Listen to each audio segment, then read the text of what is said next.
Sheepdog Nation, we are coming at you with episode 9, and we are excited to do a slightly different format today in the fact that there's 4 of us on set. We have Jason Richardson, John Parker, and Jeff, world-famous Watts, with us today. And we're going to be talking DRM. And when I say DRM, disaster response missions and our capabilities therein. Unfortunately, Northwest Arkansas, our home, specifically Rogers, Bentonville, Decatur areas here in Northwest Arkansas were devastated by tornado and storm damage. Oh, goodness, we're going on 3 weeks ago now, is about right. Mm-hmm. And Memorial Day weekend. The Sunday before. And so we're going to talk a little bit about the impact that the storms had on our home and for us directly as an organization. We are still out of our offices. Our offices were directly impacted by the storms and the tornado damage that took place. And so we thought this would give us a great opportunity to lean into sharing more about our disaster response mission and capabilities, why it is still such an important part of what we do, one of 3 of our primary pillars, and ultimately because it's the reason this organization exists, was the whole idea behind giving our nation sheepdogs, our military and first responder personnel, an opportunity for continued service after they took the uniform or the badge off. So why not use this as an opportunity, gentlemen, to really kind of dig into the impact that the recent storms had on us. And for me personally, I'll start by saying not only did I feel it, but I heard it from several people, was the fact that we've always gone everywhere else. You know, we've traveled all over the country, even internationally, in helping people after a disaster has taken place. Hurricanes, tornadoes, floods, fires. And this was the first major event to hit our home. You know, since we've stood up in 14 years, to have a storm like this truly impact our homes, our neighbors, our friends, families, our place of employment. And we had people say it, say, hey, I mean, we've watched you on the news and followed you, you know, via social media, deploy to different disaster areas. And they mentioned how powerful it was to see us in their own backyard, right? To see us here at home helping our neighbors in times of need. So certainly an important, you know, point in our history as an organization, and the value in giving back to our community, our home community in its time of need. So I'm excited today. For those of you out there listening and following us on today's podcast, I'm excited for us to be able to sit around and talk some about, you know, the impact that it had on us. And, you know, I mentioned Jason and John and Jeff. I'm realizing all 3 J's, right, today. That was not thought out. But Jason is a senior member of ours. Jason Richardson, former Marine. No former. I am a Marine. You are a Marine. Amen to that. Hoorah. And you are. Sorry about that. You are currently employed by Walmart. I am, yeah. So, and you can tell by the mustache, he is famous for that. We just call him Stash now. It's not even Jason Richardson. But Jason is, I think what's really important to call out about him, Jason's one of our senior members. Jason is one of the original 10, is what I like to call it. One of the first 10 members in this organization. And, you know, to see the impact that you continue to have on this organization, Jason, has been powerful. And, but disasters have always been a really big part of how you've leaned into the things that we do as an organization. And we're going to get more into that in a moment, and just stating that Jason was a huge part of our disaster capabilities this go-round, and the fact that most of us were in Dallas for the Carry the Load Memorial Day events, and you were back home with family and, you know, your own work requirements when the tornadoes hit. Having you here and helping us stand up an immediate response as we finished taking care of business in Dallas and then made our way home was really important. So glad to have Jason with us today. And then John Parker, one of our newest employees and members to the staff, is a fellow sheepdog.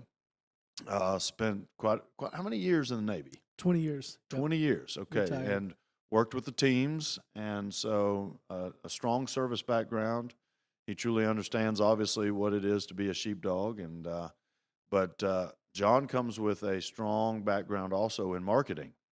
And we brought John on board as our marketing manager and soon to be, I feel like, our marketing director, and, you know, excited to have you with us. John was in Dallas with us, then, of course, rushed home, and you played a pivotal role, not only in the disaster, but your whole time with us now as an organization in really helping us capture and tell our story better, right? And I think that's been a piece that's been missing for far too long for us as an organization, is the ability to do better at communicating with people through telling our story. And so you were a huge part in being out there capturing this last disaster mission. And I think as a new guy, so to speak, it's interesting to hear from your perspective, right? Seeing us in action really for the first real time in a big way, leaning into that disaster side of our pillars, because you've been able to capture, obviously, our outdoor adventures in a strong way, and Warrior Path to an extent. So I'm excited to hear more about your thoughts. And then Jeff, another senior member, he's probably only got a couple months behind Jason Richardson. Jeff Watts is our disaster response director and director of continued service, which is ultimately what the DRM mission is all about, is that ability of our men and women to get up and continue serving. Jeff spent 2 different stints as our chapter commander down in Central Arkansas, and obviously has his plate full with trying to manage this continued service piece, especially within the DRM realm. And Jeff rushed back that first day of the disaster to get back here and help Jason and other members really start to begin the stand-up and efforts in the recovery, right? So so happy to have all 3 of you gentlemen with us today for Sheepdog Nation. Jeff has also been a big role player in setting our podcasts up, right? So Jeff's obviously been with us some for the podcast, but for John and Jason, just happy that you were both able to share from your own experiences lately. And we're going to get into it. So, Jason, you know, a little bit from your perspective, what was going through your head that night, and then how did things develop the next morning as you kind of got your head around what had happened? Yeah, I think so. One of the things that I think for all of us that have been on DRMs consistently over the years, when you start getting those warnings and whatnot and alerts on your phone, you instantly start pulling up radar and live TV and what path is it looking like it's going to hit, where is it going to go, so on and so forth. And it was probably, I don't know, I'm in a ballpark because it was early in the morning, but 2 a.m. ish that morning, and you could see that it was definitely heading towards Bentonville Rogers area, and unfortunately my daughter was actually in the Rogers area, and nothing bad happened there, but it definitely, as a father, you know, you start thinking about the what ifs as you're watching that storm track go, you know, and once you start hearing some of the, I would say, potential impacts, because you can't see that, so they can't report on it, you know, in the dark or whatnot, but really just trying to get your head around, like, are we going to deploy? I know you guys were down in Dallas. Majority of the team was down in Dallas, actually. So it's, you know, are we going to deploy? When are we going to deploy? So I started gathering gear that morning before you and I had even spoke. Because I just once I woke up, and I think once everybody kind of daylight started breaking, you started hearing reports, and both social media, people were posting stuff, and then people were texting, "Hey, are you okay? Hey, are you good? Hey, are you good?" So people started checking in and whatnot, and then I got a text from senior leadership, you and a few others at headquarters, if you will.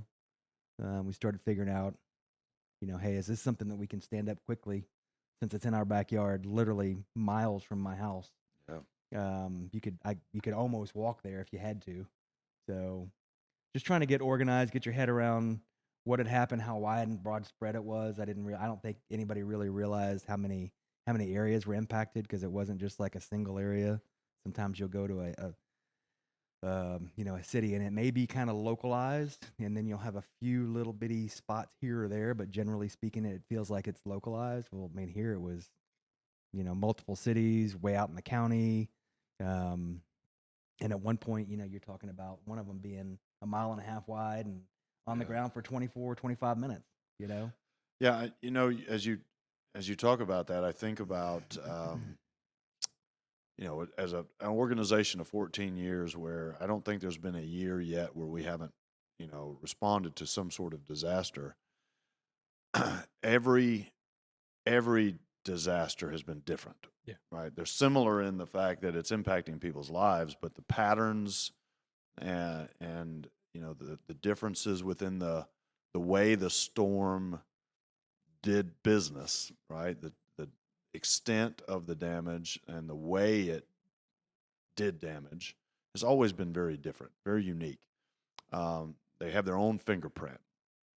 And I go back to, we talk about, how we started based on Hurricane Katrina as an organization. It was the idea of feeling so good after helping so many people that have been impacted, to where we refer to the term as helping is healing today, right? It's the opportunity to help others has helped so many of us as veterans and first responders overcome some of our own challenges. It helps put things in perspective. So I say that when it comes to two things that I think you're touching on, is that this was in our own backyard, right? It's home and it's immediate, and how are we going to make a difference? But I also start looking at similarities. And the closest disaster that we've been on to this one was actually in Alabama back in, oh goodness, I want to say 2013, 14, when Tuscaloosa and everything just got leveled. Mm-hmm. But it was just damage everywhere. I mean, all over the state and so many different places. Now, of course, the state of Arkansas on this one was limited, but they're saying that there were 7 tornadoes that touched down that night. And the largest that you mentioned out by Decatur, it's been amazing, to your point, where sometimes you'll go and it was one tornado and you can follow the path. Here, it was so broad and so widespread, almost more of the similarities of a hurricane. Right. Because the breadth of and the extent of the damage was so broad and scattered in so many different directions. It wasn't just this community and you follow this finger of a path. It was just like a shotgun, just sprayed all over the entire region. And I think so they unique tried challenges. to downgrade it to, I can't remember the term they used about Straight heavy line winds, winds, straight maybe. line Yeah. winds, and say it wasn't a tornado at first. That was kind of being thrown around because of the damage was so widespread. And then they came back. They thought there was no way, right, a there's no way a tornado did that tornado's- much damage. Right, yeah. So, yeah, I mean, the damage was all over the place. But again, I think they were just as surprised as everybody else was. Yeah, it is. And I drove around yesterday, and I'd come off of a street that didn't show any damage, and I'd pull on a street, and bam, there was just a ton of damage. And but there was no rhyme or reason for it. It was like 7 tornadoes, and they were jumping around. It's like they didn't follow a solid path. It's like they would touch down for a little while, lift up, and then 2 miles down the road, they would drop down again. So very unique from that perspective, right? Yeah. So, I think one thing, Jeff and I were talking a little bit before we started about the tornadoes in Moore when we went down there. And man, one of the things that really stuck out to me and Moore, and you can see with some consistency over other disasters that we've been in is, to your point, we literally were walking down a street in Moore, Oklahoma, and the left-hand side of the street as we were walking through literally had nothing wrong with it. Not even a garage sucked in or pushed leaves in. on the ground or something. Yeah, It looked like nothing happened. And if you literally look to your right, homes were completely flat. Yeah. It's like if you're in the path, you are in the path. And that was that finger of God conversation that we've F5 had that before, just where took when it you down when you instead. take a tornado that's that F4, F5 standpoint, I mean, it quite literally looks like God took his finger and just scraped a path in the earth. Oh, you know? Well, on Moore, Oklahoma, that southern part of town where it was just all grids of residential houses. I remember you and I standing on a roof, and you could see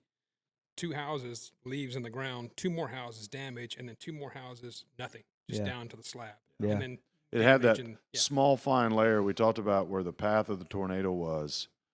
Everything's gone. Yeah. If you weren't in the nothing ground, above the ground. you were dead. Yep. But then about 100 yards on either side of that path, you had minor roof damage where we did some tarping, Right. and that was it. Yeah, and that's what we were looking at. That was that small narrow path on either side where you could tarp a roof.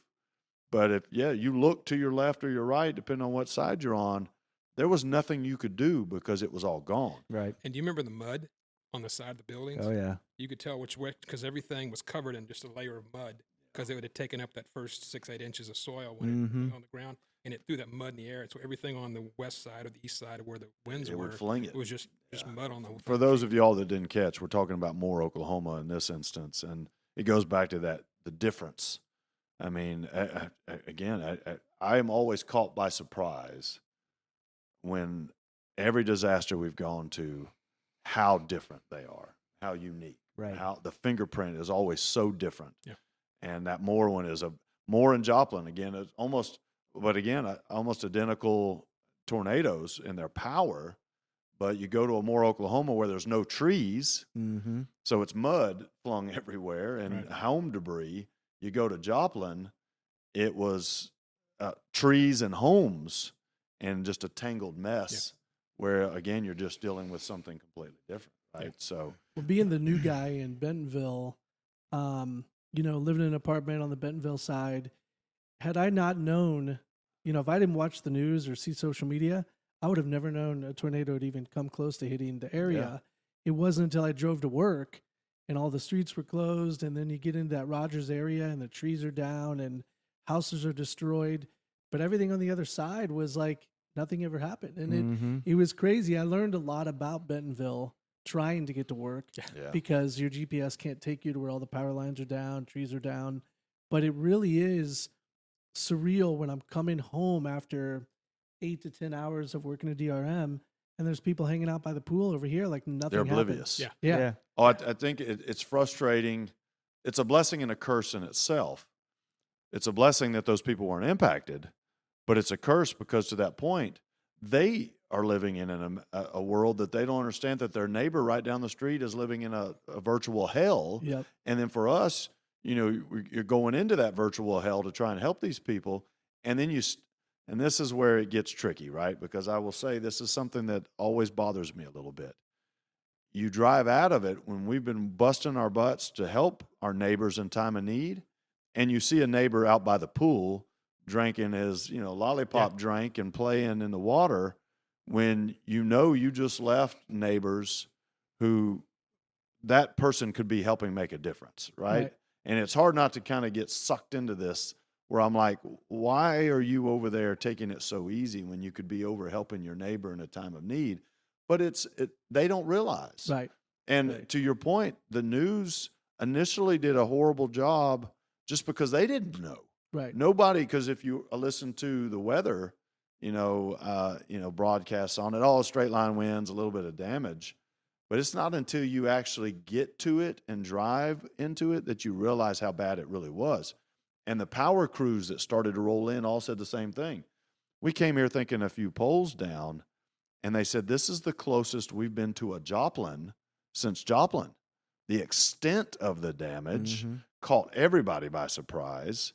But again, until you drive into it, like Mhm. John was saying, you had no concept of the extent of it, right? But I think that going back to what Jason said earlier, it really struck me as a sheepdog, as being part of this organization. You said while you were watching it on the news, you started to get stuff ready. At 3 o'clock in the morning, you're checking, and the first thought in your head was, I got to get my stuff ready because I'm going to go help. And how many other people were watching the news that night thinking, I've got to get my stuff ready because I'm going to go help? It was probably a small percentage. Well, And it's that sheepdog mindset, right, right? it's the helping others. And we know we're going to get healing by doing it. Yeah. But it's always extraordinary. It always surprises me when I hear other sheepdogs talk or other veterans and first responders talk, is that feeling of immediately, I'm going to go help. And yeah, there might be some damage here, but my first thought is to get up, get my gear, and go. That's what a sheepdog is. Right. Right. That's a mindset. And we talked about that, if when a tornado came through Benton area, I live down near Little Rock. I'm in the bathroom with my wife and the dogs, and it's 2 a.m. And my first thought is making sure my kids are up and they're in the bath, that kind of thing. And then I start thinking, okay, do I have a new chain? And are my red shirts clean? And I'm starting like you. I'm start thinking about Is my your gear ready? my Yeah. gear Right. ready, Yep. because that's just the next thought in the evolution. But on that, Grant and I were driving down to Mora, and we were stuck at that. We were coming south through town, and we were at that first checkpoint, and we were in traffic sitting there, and we had the windows down, and I heard a weed eater go off. And I looked up, and he and I look over, and we're probably 3 or 4 blocks from the damage path.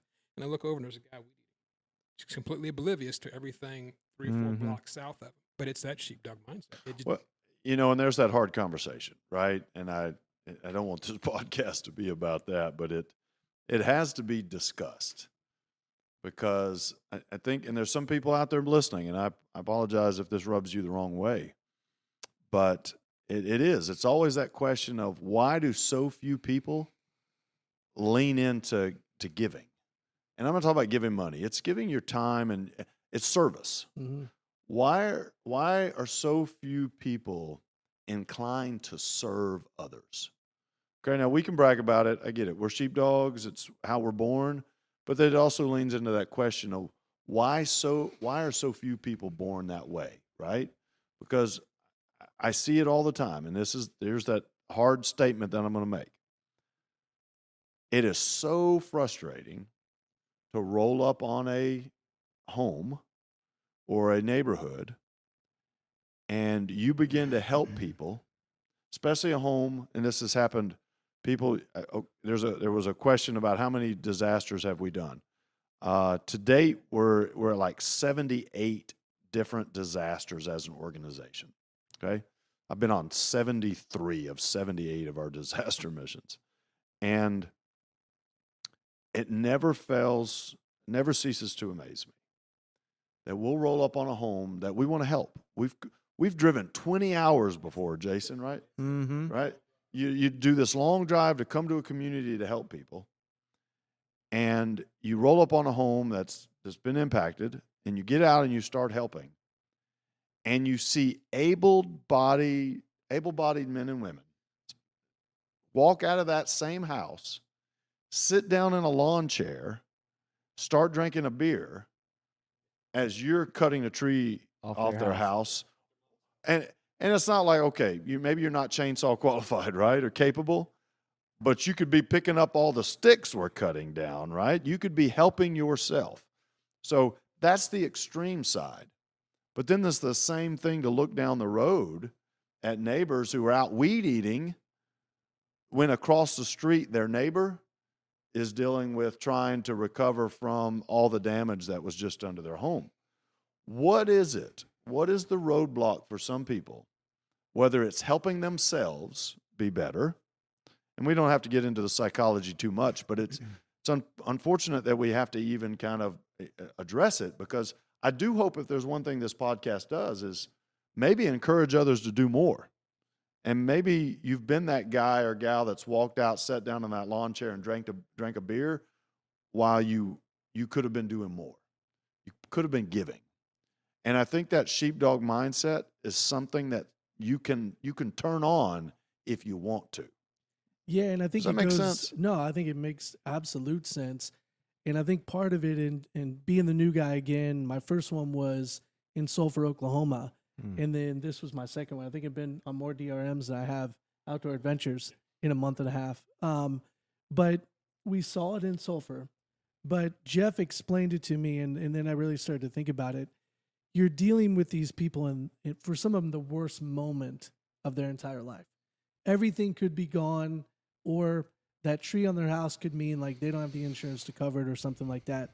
So sometimes I think they probably sit there and they're so overwhelmed They're that a they little bit of don't even shock, they right? don't even know what to do, and So they don't do anything. they don't do anything. And Yep. and we've seen those people in the veteran community where you freeze up, you're not sure what to do, and the next guy will push you and keep you going. But I think a lot of these people, it's the trauma of what just happened, and they're devastated and they don't know what to do.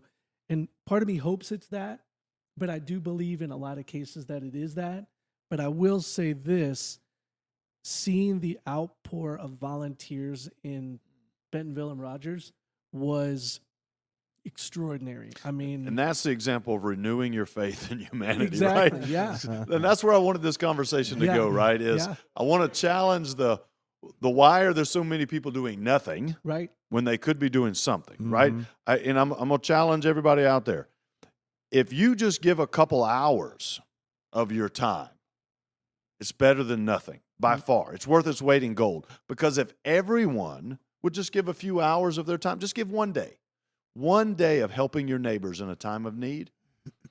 If everybody gave that one day, think how much of a difference it would make. Yeah. Now, with that being said, you just took it where I wanted to go next, John, and that was that question or that statement of, yeah, it's easy to point out all the knuckleheads that do nothing, and you want them to do something, and you knuckleheads that I'm talking to, please do something. But my Lord, the people that came out, Yeah. and that's the other side of the coin, right? The people that stepped up, Yep. and came and helped, 2+ weeks of volunteer efforts. That's what renews your faith, right, John? Yeah, yeah, and I would say, being the videographer and photographer for those 2 weeks, I probably saw more people over 50 out there working their tail off for 8 hours. And I'll be the first one to say, if I've got leaves in the yard and I have to mow and it's hot, I don't want to go do it, and I'll do it. I'll find every excuse not to. But 10 hours out there doing all the work and knowing you're helping people, it feels completely different. Mm-hmm. And you're going to get a charge, you're going to get an energy that you haven't had in a long time. But to see all the people that came out and were willing to give up 8 to 10 hours and had no idea what they were walking into. I mean, Yeah. literally Just a willingness to just give. a willingness to give. And that's our objective, right? As an organization, we're all about getting men and women up off the couch. Now, our primary focus is inspiring our nation's sheepdogs to get off that damn couch, right? It's those military service members, our veteran community is the worst, right? Because after they've gotten out, taking that uniform off, it's going home and feeling like I no longer have a purpose. Now, that takes us back to why we started this organization. It was the experiences through Hurricane Katrina and growing into being a disaster response organization initially was all about that initial. So we want to get our men and women up off that couch. We want them to feel like they do still have a purpose and they have the opportunity to give back. And our first responders the same way. When you've taken that badge off and you're no longer serving as a law enforcement officer or a firefighter or an EMT, it's feeling like, okay, now what? What do I do with my life?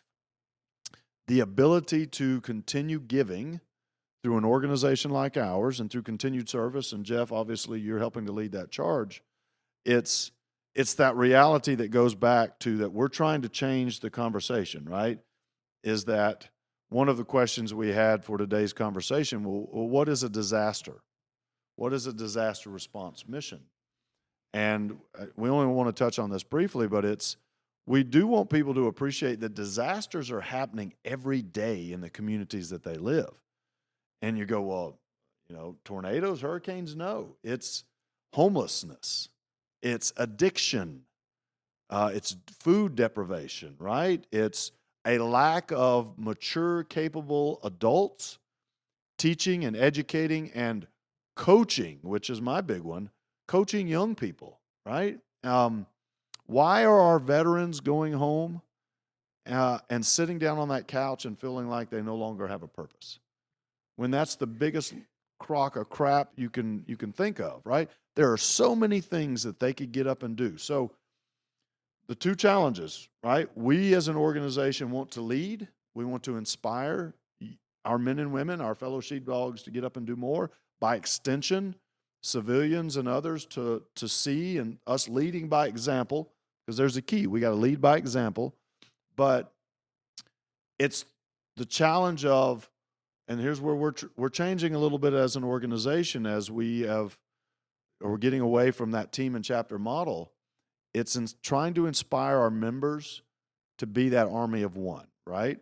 Which we've joked about in some other podcasts, but it's truly getting our members, but not just our members, all people, to appreciate that they as individuals can make a huge difference in the lives of others if they're just willing to give. They're willing to get up off that couch and make a difference. And now, as we speak to especially our sheepdog community, you as a veteran and or a first responder are the best among us as a society. And if you aren't willing to get up and make a difference, then who? Because you're the ones that have said, I'm willing to serve, sacrifice, and if need be, die in defense of my nation or my community. And then when you take the uniform or the badge off, you think, what? I'm no longer capable of serving or sacrificing? I mean, what's going on? And I think that's where then it flows over into everyone else in our nation. So goes our sheepdog community, so goes our nation, right? If our veterans and first responder class, our sheepdog class, thinks they're broken, damaged goods, victims, and they can't continue giving back, then who? And if they're not out there leading and setting the example for others, then who? Right? So this goes back to why the disaster response mission of the organization is so that our men and women feel like they have a purpose. Well, guess what? Your purpose is every day. If you're waiting on a tornado or a hurricane or a flood or a fire or whatever, you've already failed because there's so many needs out there every day. And my pet peeve is coaching young people. Get out there and teach our young people. Teach them about the importance of service and sacrifice and a willingness to fight. Fighting for the things that you believe in, fighting for purpose, fighting for our rights as Americans to continue being, a free people. So there's so many things that, for me, the whole disaster response conversation really takes us into, and it's about service. And so shame on you if you as an individual don't appreciate your value and your ability to serve, but God thank you for those of you that have. And for those that got up and helped us during this last disaster, as John and Jeff were really talking about, I mean, what a blessing, right? What a blessing. I mean, Jason, that first day, y'all hit the ground running. I know Andy Seal and others that came out that day that helped you. Jeremy Struve, right? Yeah. Yeah. Just to brag on the organization a little bit, and I'm okay with that. But like I said, the tornadoes came through roughly 2 a.m. I think from the time that we had organized and kind of coordinated the members and or volunteers that had wanted to help, we had probably 12 to 15 people within, I would say, I think around by 10 a.m., 11 a.m. And then we started meeting at the Center for Nonprofits there in Rogers, right? We probably met there. I'm going to ballpark and say people started showing up around noon, and me and Jeremy literally cut out our trailers that store all of our disaster response mission gear, so chainsaws and tarps and all that type of PPE. We were literally on the ground helping clearing streets was the initial focus, because we need to get people to where they can begin moving about. But we were on the ground literally within 12 hours of that 2 to 3 o'clock time frame, right? So our ability to quickly mobilize, coordinate, and get in the field was phenomenal. Yeah, and that goes back to, though, experience with people like yourself, right? And that's where I'm gonna brag on you some as well, because Hmm. if you'd never been on a disaster mission before, Yeah. you'd have been stalled, right? Yeah. Yeah, right. Yeah. Yeah, you'd Yeah. have said, well, Jeff and Lance, they're still down in Dallas, and nothing would have happened. So, but that to your point, Andy Seal and Jeremy Struve, those of you that have done this with us before, your experience and your ability to lead, right, is what helped make the difference. But I think that goes back to the organization, right? Yeah. We as an organization have tried to give our people the ability to think independently and act independently within reason. Sure. We want that some structure and regulation and policy procedure there, but yeah, safety I think is the key word. But we also don't want to hold our people back from just take the initiative and get out there and do some good. Right. We talked about that today as a staff. Initiative is important. Even if you make a mistake, I'd rather you do something and make a mistake than not do anything at all. Right. And so, yeah, you and all the team that stood up that day, represented us very well as an organization. Yeah, as a new guy looking through the lens, watching you guys on site, Jason, being with your team for a little bit, seeing how you took over. I mean, you're the main chainsaw guy, and so you're concentrating on that, but you're also, everyone I could see is looking to you for answers, looking to you with questions, and you're able to manage the entire environment, keeping it safe, keeping everybody moving, keeping mission focus. Mm-hmm. And I saw the same thing with Jeff when I was with him and when I was with Lance's team. Same thing. I mean, you three are the three guys that are actually, I mean, I'm not going to say doing all the work, but you're doing the bulk of it with the chainsaws. You're getting in there and you're getting things going. But the way you're leading as a group and inspiring everybody else that's there is impressive. And I was able to see it through the lens, but also, see it as an outsider that's brand new. And the foundation that's been laid has obviously been a really good one since you started at Lance, and having this mission focus and DRMs and how we do them. These guys took the reins and really did a great job. And, we were in Dallas when it went off, and Lance was sick as a dog and struggling to get through. And I mean, carry the load was a big mission for us, and we had a lot of people there, a lot of parts, moving parts, and it was so quick and slow, so flawless on how we got everything ready in a hotel lobby, just getting the message out, getting the word out, knowing a team was already here and ready to rock and roll.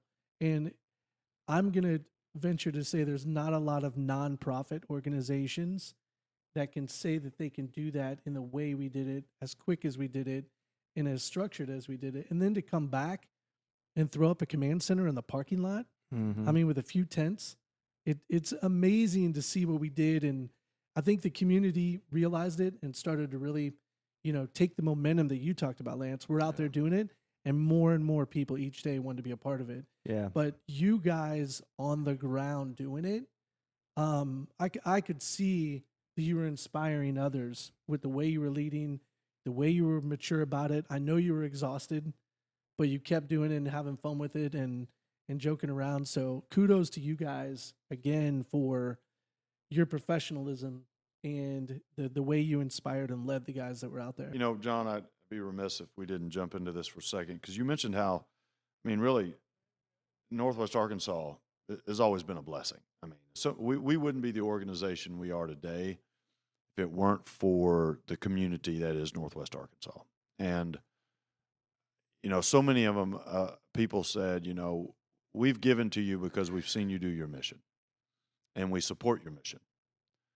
But it's not until you're doing your mission here, the disaster side of the mission, and helping those of us. We had people who we went and helped. We didn't even know who they were. Right. We heard there was a need in a neighborhood and a community. We went in and we're helping them. They come out and go, I've donated to y'all before. Mm-hmm. Well, we didn't do it because you donated to us. We're doing it just because you're a person who needed help. Yeah, but then they say, yeah, I have. I've been following you on whenever you go on a mission, but now you're here in my house, in my backyard, in my neighborhood, in my community helping. For them, it really came home. They're like, now I get it, right? I get why what you do is so important. on the community level, but then they see how it's giving our men and women continued purpose. But with that said, I go back and say the people of Northwest Arkansas came out, and I want to read a short list of just some of the people that really, and companies, businesses that really made a difference for us. Tropical Smoothie Cafe, Scotia Industries, Twin Peaks, Chick-fil-A, Stu's Clean Cooking, Buckmasters, Liquid IV, Black Rifle Coffee Company, Whole Chiropractic and Dr. Cheryl Hull, Pepsi Company, Lowe's of Rogers, Arvest Bank in Lowell, Altruza International of Springdale, Arkansas Mill Supply, Niagara Water, Bentonville Bike Fest. Bentonville Bike Fest, a huge annual event, takes place every year in Northwest Arkansas. Their event was destroyed, the location, and the event was canceled. Wiped out. They leaned in and supported our efforts by giving us all of their water and supplies to help the people of Northwest Arkansas. Edgewell Personal Care, Monster Energy Drinks, Walmart, which, I mean, you never can say enough about how Walmart supports us, how well they do in supporting us, especially in Northwest Arkansas and the nation at a whole. The Walton Family Foundation really stepped up big time and leaned into supporting us. Veterans United Foundation, Veterans United, everybody out there, every time we go on a disaster, anywhere in this country, Veterans United Foundation steps up and supports us, as they do all year, but they lean into us heavier when we're out there helping the American people. Junk Brands, Kiko, and the Rogers School District. Rogers School District said, we don't have a way as a district to lean into helping people, but we see what you're doing, and we're going to give you support financially and other means to get out there and impact, the community that the Rogers School District is, right? So, I wish, I know there's so many others out there, and we apologize if we forgot your name. But that that list in itself, right, speaks volumes about the amount of people that did. So I go back and I talk about the frustration I have with the people that didn't do anything or haven't done anything. But then you got to come full circle and be thankful for those that do. Be thankful for those that have been willing to give and support our efforts, and especially, during this specific time of need. All right. So what's something else we want to hit on? Let me ask you guys a question. We hear it on Veterans Day. We hear thank you for your service. I was at Walmart. I think it was day 3 or 4 of the relief efforts. I went to go get Gatorade and some supplies for one of the teams, and the guy in front of me turns around and he says, "Hey, you're with Sheepdog. You guys just cleared my mother-in-law's place like a couple days ago. Everything you're doing is amazing. I can't thank you enough."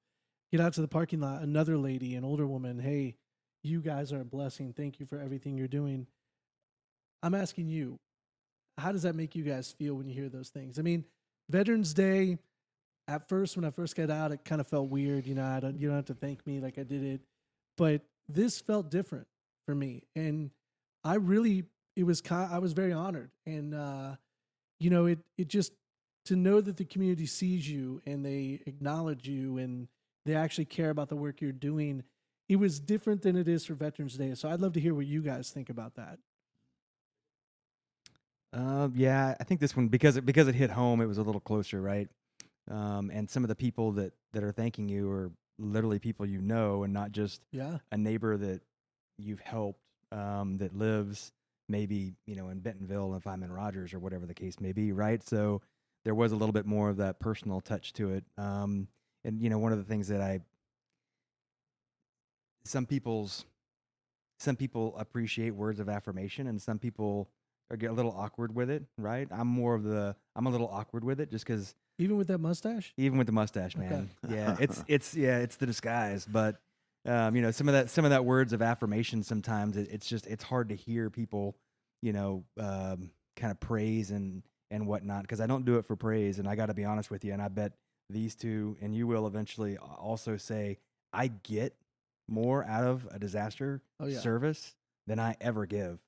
And yeah, I can be out there and literally getting cut and bruised and sweating and dehydrated and all that good stuff. But um, when I get done cleaning a home and a young family or a grandmother or somebody, grandfathers, I've had grown men come out literally in tears and hug you, man. And it's that to me is more than any word of affirmation. But it is awesome to see how the community has supported us. And to give you a personal example, we were actually shopping on, I believe it was this last Sunday, and my wife and I were wearing sheepdog shirts because we just typically wear branded clothing and whatnot. And we had two people stop us in a grocery store in Rogers and say the same thing. Man, I saw what you guys did. I really appreciate your work. My wife wasn't even here, but because she's wearing, our brand and our logo and what we represent, I think to Lance's point earlier, I think we're really,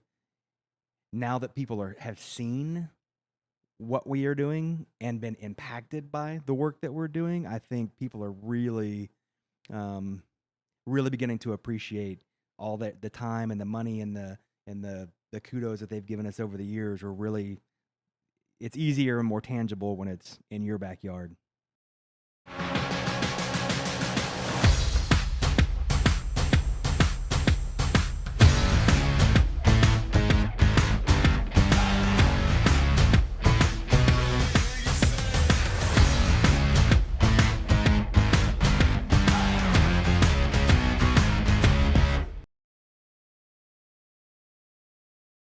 I think the common thread here is how much we get out of it, right? And to Jeff's point, you feel like you can never do enough. If anything, I can't say how many times we've left a disaster area feeling bad about leaving, because as you're leaving, you still see how much more needs to be done. Mm-hmm. But our people get exhausted, and we have to start thinking about safety again, where even still in Northwest Arkansas, I mean, I drove around yesterday and, taking care of, the things we have to continue doing as an organization and even for myself and my family. And every street I would drive down, I wanted to stop. And I was like, I wish I had my chainsaw with me and I would get out and do a little bit of work here, right? You end up feeling guilty because you feel like you've still not done enough. And Mm-hmm. I think it's that desire for us as sheepdogs to continuously find ways to give back. But where we fail and where I've tried to drive the organization is appreciating the importance of taking care of ourselves. Now, with that said, it goes back to the value in helping. I go all the way back, and we're talking 19 years now, to Hurricane Katrina. I was in a bad place coming home from a bad deployment. And so I'm home sitting on that couch, and that's what why we talk about it today. Get off the couch, right? I was literally sitting on the couch yelling at the TV about how we needed to do more for the people of the Gulf Coast. And I look at myself and go, why are you sitting on your ass? Get up and do something if you think it's that important. So I did, right? For myself, though, and for those people, because I needed to get off the couch and I needed to get out of that dark place. And in going down and helping, one, I created camaraderie with the people that went with me. It gave me an ability to not isolate, which I was doing. I was sitting on the couch, I was isolating, and I was bitching and moaning. Mm-hmm. Well, how productive was any of that, right? So in doing that, which led to the foundation of this organization, but the power behind it was, as we were driving home, was the conversation of how good that felt. It was the replacement drug for what we'd been missing when we left the military. Yep. Or coming home from a deployment and being in a bad place. I obviously was still in the Marine Corps, but I was in a bad place. And this is the key. Giving back to others, helping others, helped me to begin healing. And when does that end? When in your life do you no longer need help? When in your life do you no longer need to heal? So whenever you think I've done enough, you've not done enough. You need to keep healing yourself, and you can do that by continuing to help others. Mhm. So that's where I go back again. I know it was a little challenging to say and for people to hear. If you're not doing for others, then you're missing out on probably the most important part of life, is how powerful it is to give, and to give in a positive, productive way. And look how powerful this was for us. It did. It helped me Mhm. get back to a time when I needed it, and I will share. I'm going to share a father moment here. Yeah, I'm going to share and try not to get emotional on it. I have 3 young children that have grown up watching men and women like are sitting around this table and seeing the power behind the giving, right? But my children have always typically watched from afar. They've maybe been on an outdoor adventure, or they've obviously, come out here to the ranch and volunteered, but they've never been able to really get in there and feel the power. My 15-year-old son, Connor, came and worked, the first 4 days of the disaster mission, and worked his butt off in a way I've really never seen him work. Outside of maybe that last day when he was starting to hit a wall like the rest of us, there was never a day when I had to say, "You're not working hard enough," right? And he left at the end of each day going, "Wow, Dad, you know, that was powerful. I get it. I see the value. I feel the value in what it is that we were doing." So Mhm. but I use that as an example for everybody. Until you do it, you're not going to understand the value in it. You're not going to understand how it's not just about helping others. It's about helping yourself too. It's about making yourself feel valuable, and that you have a mission every day if you're willing to find it and put some effort into it, right? So, You say it a lot, and you say it much better than I'm going to. So I'm gonna probably pitch the ball to you in just a hit second. it. But it's essentially there's times where we'll go on on a on a DRM, and it's kind of, especially when you first get there, right? It's just pure chaos, and everyone's in their lawn chairs going, what? I don't know what to freaking do, right? And we'll hop out, gear up, put all the saw equipment on, and Didn't get dressed up for nothing. literally, crank those bad boys. And I'd say within 10 minutes, all of a sudden, you start seeing people trickle out. Yeah. And then what? It's an inspiration, right? All of a sudden, you've got one home helping their Yeah. neighbor. Yeah. And then we move to the It's next a neighbor. ripple effect on Yeah. all of it. Yeah. Yeah. Yeah. Yeah. Yeah. It's when you mentioned earlier too, it's that word hope, Yeah. right? I always stress that, because a lot of times there's been disasters we went to and we quite literally felt like we didn't accomplish Yeah. anything. Yeah. And that's one of the most defeating feelings, is where you get word that there was a really bad tornado and you get there and, well, yeah, to 4 or 5 homes, it was really, really bad. But I mean, that's defeating when you drive 8 hours and by the time you get there, all the neighbors have already come together and solved the problem, I mean, right? the hurricanes where it's 200-mile radius, so there's no power for the next month. Yeah, so Where do you start? it's extreme on both Yeah, ends, yeah. right? Where you don't feel like you're making a difference, and because there's really nothing for you to do, but the other's getting there and there's just too much. You just don't feel like you're making a difference. But the key in all of it is always the same, is that word hope, where we're here to inspire people to do more and better for each other, but to also feel like it's going to be okay. Mm-hmm.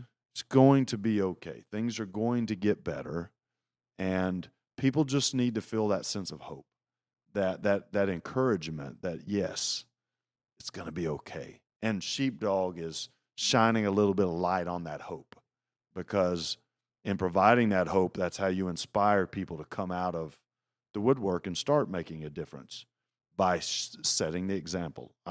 It's always the same, right? I think all of us need it. They need someone to show them how they can do it themselves. Yeah, but you got to get up, and that's probably the one thing that frustrates me, even about ourselves as sheepdogs, is it's so easy to feel defeated and to go home and isolate and sit down on that couch and give up. I'm blessed to be an optimist, right? I'm blessed that I feel like my glass is half full all the time. Unfortunately, I realize that some people are pessimists, and it's hard to get through the negativity at times. But I think that's where we have to support each other. That's where, as optimists, we got to provide hope. I always talk about it, it's kind of what makes veterans unique is when you've lived in a sandbox for months and your shower was a baby wipe shower, right? No hot water. And if you got a shower, it was cold water. And you lived in a hole and, fill in the blank. You sat on a wooden crate, to use the bathroom, right? And then you come home and you can flush a toilet and you can turn on hot water and you flip a switch and you got light. It puts things in perspective. I think that's where as veterans, we're blessed because we get it. We understand the value of what we have. When you leave a disaster, for me, it's kind of the same way. I've gone 3 or 4 days without a proper shower. I didn't sleep in my bed. I come home, I sit in my chair, or I lay down in my bed, or I get in my shower. It's an appreciation, right, of the little things. I don't take things for granted as easily, right? I appreciate turning on a light switch. I appreciate being able to change my underwear, so it's the little things. Yeah. So do you. So do we. That's right. Appreciate your shower. Amen to that, right? How about you, Jason? You're coming from kind of an office perspective. Yeah, I think it's similar to Lance.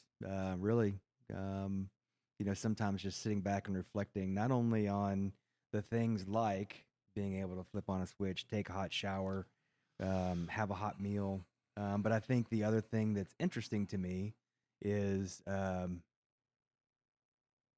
being thankful for my health and being thankful that I didn't lose someone or something that is extremely important to me, right? And providing, that's one of the things that we're talking about is providing some of that hope, but it feeds me and it feeds my soul. Yes. Right? So it helps me reflect kind of back on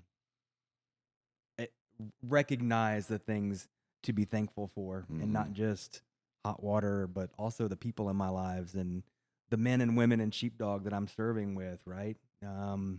It's just an amazing experience. And I think that's one of the things that I typically try to do is kind of that reflecting and retrospective, and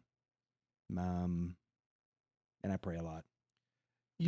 Again, I'm the new guy, and that sulfur DRM, working with Jeff, really taught me a lot. But one of the things he did that was really impressive, and it goes along with what you guys are saying, is he talked about the feelings afterwards. And he sent an email out afterwards talking about some things you're going to feel now that you're back home. And you almost called it the drop, kind of, the post-deployment blues or whatever. And so my girlfriend came on the DRM in Rogers with us and got that feeling of adrenaline, the helping, and it was great. And everything is good. And that next day, when she had to go back to work, to reality, she's like, God, like it feels weird. Like I want to keep doing more, but now I have to go back to reality and things like this. So for me, hearing what you had talked about in sulfur, it is a real deal. And I remember I left my job to get into the nonprofit world with veterans because I was feeling a void. Like I couldn't go and do something amazing, like help people and do this, and then go back to the cubicle and not feel like, I want to be back out there. I want to be helping. And, not everybody's going to make that change, but I think it's important. And there's other organizations out there, I'm not going to name names, that do disaster response missions. Mm-hmm. But the fact that we are reaching out to our volunteers after the mission is over and talking about the practices that we've learned through Warrior Path and through our other programs, here's practices and tools that are going to help you get through the next couple of days, because it's going to be hard. Your adrenaline was crazy and it was all fun and you loved it and it was healing and everything was good.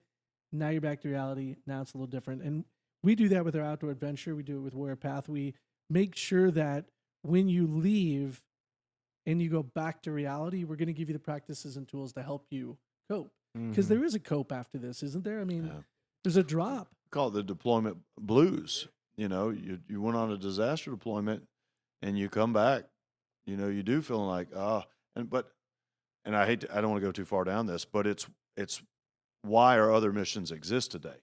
It's why our outdoor adventure program exists, because yeah, well, you couldn't plan a disaster to Right. feel camaraderie and get off that couch, right? So we created an outdoor adventure program that would inspire you throughout the year through recreational activities, right? And then, you know, the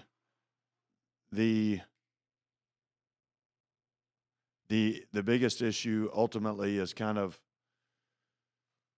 you know, the same thing though with the outdoor adventure program is that we sent these men and women home and we didn't have the tools to prepare them for what it was going to feel like afterwards, right? So I think that's where we go back to understanding how we've grown as an organization. Is the disaster piece is powerful and the helping and healing is good. But if you don't know how to go home, because you mentioned it with the couple that helped in Oklahoma, right? Mm-hmm. The sad part in hearing that is he's now going to go home and he's going to go through a period of wishing he could do more of that, but he's not going to know how. But through our Warrior Path program, it's about teaching you how to deal with that adversity. About when you go home after something fun has happened and now you got to go home and deal with life, guess what? It's okay, because we're all dealing with life. But here's some practices you can use to get through that. Post-traumatic growth, right? When you deal with something traumatic and negative, well, here's how you can use that to actually be better and stronger and not allow the negative aspect of it to suck you into a dark place. And I go back to say, and that was a little bit of what was happening after disaster missions. You felt really good, but then you went home and you got sucked into that dark place. Mm-hmm. And that's why post-traumatic growth is so important, because if you don't know how to deal with the dark, that's a scary time. Yep. And so I hope people do in some capacity understand that, yeah, the disaster piece is just a continued service opportunity.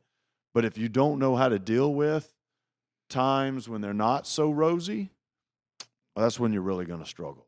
I think go ahead, you about to say something? No, go. I think one thing that and it was literally at the end of last week. I was working with my 3 to 5 from Warrior Path. If you're from Path, you'll know what I'm talking about. But long story short is I got a video from one of my 3 to 5, and we talked about the story of the two wolves, right? Mm-hmm. You've got the good wolf and the bad wolf, and the good wolf is pure and love and peace and patience and hope and kindness, and your bad wolf is your evil and your anger and your shame and all of that, right? And it's the battle between those two. And the elder, this elder, was talking to his grandson about that good and that bad and that evil and that internal conflict. And so the young man basically looks up at the elder and says, well, who's going to win? And he says, it's the one you feed, right? So you have to make that conscious decision each morning to wake up and feed that good part in you and look for those opportunities to feed your soul and to feed your health, to get past that post-traumatic, the trauma itself, and begin the growth process. Well, and helping others is feeding the good wolf, right? Exactly right. I mean, it's not rocket science, people, right? I think that's the thing that I get frustrated with the most. It's not. Do good stuff and the good wolf wins, right? Yeah. You know, help people but take care of yourself. Right. Right? But if you're going to sit on the couch and you wonder why you feel like crap because you're sitting on the couch all the time, you don't have to look any further than the couch. And that's not saying it's easy. I think there's the reality. People think, well, it's so easy for you to say. No, I get it. It's hard work. It's a decision. Yeah, but if you want to change, you got to change. Yeah. There's that catch. Yeah. You know, I want to change. Well, then change. Well, it's not easy.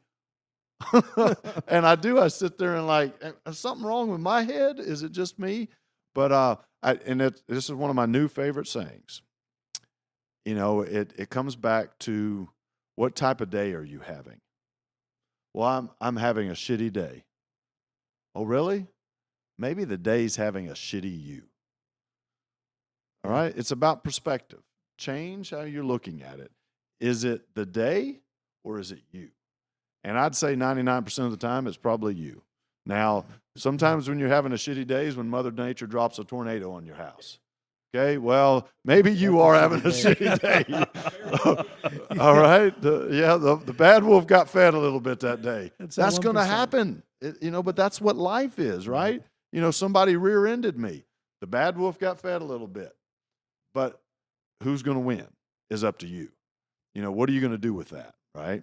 So, well, hey, gentlemen, I always hate to wrap these things up. Today was an amazing podcast. I really like the kind of the group roundtable setting. I hope we can do this more. I'd be remiss. I was thinking about people that helped us. We mentioned Arvest, and I think Arvest Lowell or something was mentioned. Arvest Bank, but Arvest Bank really leaned in heavy. They had bank members come all the way from Little Rock, 3+ hours away for us, that came up and fed us and supported us one whole day. Not only did they feed us, but their members went out and helped us in our Sure teams. did, yeah. But then also Arkansas Federal Credit Union, Mm-hmm. same thing. They had one of their branches damaged and closed in Rogers, and members from that bank, Arkansas Federal Credit Union, came out and actually helped as well. So, I want to give a shout out to both of those banks. Sometimes you think of, bankers and just that idea, well, they're just sitting in there, doing their thing, but their people actually came out and quite literally put their money where their mouth's at, right? Yeah. But everybody, again, to all of our members, our volunteers, every supporter that we can think of, and unfortunately sometimes have not thought of, thank you. Thank you to everybody that came out and made a difference. Thank you to the 3 men sitting around the table with us today for what y'all did in contributing to our disaster mission here in Northwest Arkansas, and for obviously helping us make a difference. It matters, right? And so with that being said, we're wrapping up podcast number 9. That feels good. The next one will be 10, and I'm excited about that. We've got a special guest, a man who's become a really good friend to me. I do want to apologize to Jeff. I forgot to mention that you are an Army veteran. So, as a sheepdog, it's important to remind each other about the importance of our service. And, we obviously appreciate yours. But, gentlemen, thank you again for today. Powerful segment. Hopefully we inspire someone to get up and give, right? Someone to feed and remind people about the importance of feeding that good wolf. Mm-hmm. And just understanding that helping truly is an opportunity to heal. And so with that, Sheepdog Nation, thank you for listening to this latest edition of our monthly podcast. We're excited about doing our next. Get out there, do good stuff. Hoorah, Simplify. We're out.